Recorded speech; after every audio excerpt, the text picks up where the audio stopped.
माध्यम से मैं एक बहुत बड़े भ्रम का जो निवारण करने का प्रयास करूंगा वह है कि तंत्र के बारे में जो हमारे भ्रामक प्रचार किए गए हैं। मैं सिर्फ और सिर्फ जो पाश्चात्य लोग हैं या वेस्टर्न जो हमारे तथाकथित योगी और योगिनियां हैं उनको दोषी नहीं ठहराऊंगा। इसमें हमारे खुद के भारतीय लोग भी सम्मिलित हैं कि तंत्र को एक आपसी पुरुष और स्त्री के संभोग के रूप में ही देखा जाने लगा है। तंत्र एक बहुत ही बड़ा और एक सागर के समान शास्त्र है और ये योग का ही एक रूप है। अधिकांशतः हमारे समाज में और हमारे जो दुनिया में आजकल तंत्र को इस तरह से प्रयोजित किया जाता है कि जैसे यह तंत्र सिर्फ एक शारीरिक सुख या यूं स्पष्ट रूप से कहा जाए कि सेक्सुअल प्लेजर ही है। ऐसा बिल्कुल नहीं है। हालांकि हमारे शरीर में ही जैसा कि पहले हमारे वीडियोस में बताया गया है कि पुरुष तत्व और स्त्री तत्व दोनों ही तत्व विद्यमान है।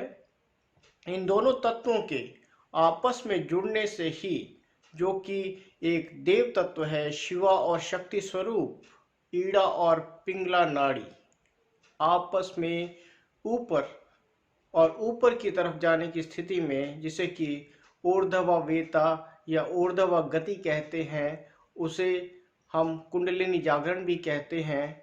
उस स्थिति में जाने से जब ये हमारी ऊर्जा को ऊपर ले जाते हैं तो आपस में मिलती हैं ये ऊर्जाएं, स्त्री तत्व की और पुरुष तत्व की जो ऊर्जाएं हमारी आज्ञा चक्र पे जाकर मिलती है योग साधना के द्वारा, उसे ही हम मिलन या संभोग की दृष्टि से देख सकते हैं।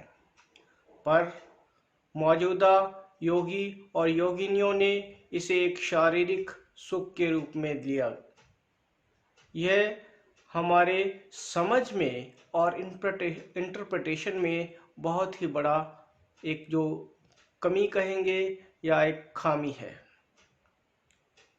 अगर आप संपूर्ण दृष्टि से योग शास्त्र को देखें तो यह तत्व हमारे जो ऊर्जा के तत्व है, पॉजिटिव और नेगेटिव दोनों ही मिलकर के, जैसे कि विद्युत में होता है, जैसे कि इलेक्ट्रिसिटी के करंट में होता है, पॉजिटिव और नेगेटिव दोनों ही मिलकर एक पूर्ण एक करंट पैदा करते हैं। उसी तरह से ये कुंडलिनी ऊर्जा का भी एक इलेक्ट्रिकल करंट हमारे दोनों तत्वों के सही दिशा में चलने से और मिश्रण होने से ही पैदा होता है।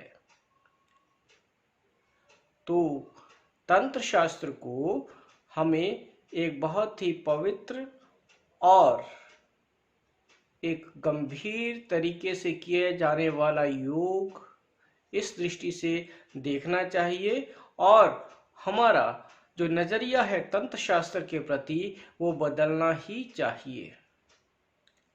हालांकि मैं ये उल्लेख करना चाहूँगा, कुछ तांत्रिक सिद्धियों में स्त्री पुरुष के मिलन का योग कहा गया है, किंतु वह एक शॉर्टकट मेथड के रूप में है, यानी कि छोटे स्तर की साधनाएं ही हैं। पर अगर हम पवित्र और सात्विक दृष्टि से देखें तो हम वो शक्तियां जो कि शॉर्टकट से मिल रही हैं उसको हम अच्छे और संपूर्ण तरीके से अपने शरीर में उजागर कर सकते हैं, उन्हें पैदा कर सकते हैं, या कहें तो एक्सप्लोर कर सकते हैं, डिस्कवर कर सकते हैं। बस बात इतनी ही है कि आप कैसे किसी अच्छे गुरु तत्व को लेकर, गुरु शब्द को लेकर आप अपनी साधनाओं में मेहनत करते हैं और उस साधना में निरंतर प्रयास करते हैं और ये तय है कि अगर आपके प्रयास सतत हैं, अच्छे हैं, तो आपको सफलता अवश्य ही मिलेगी, अवश्यमेव ही मिलेगी। तो आशा करता हूँ आज का ये वीडियो आपको पसंद आया होगा।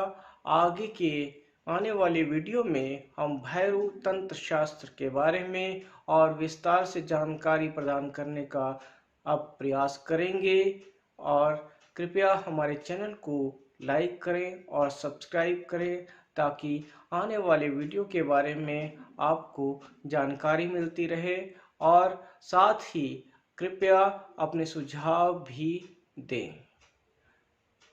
तब तक के लिए प्रणाम।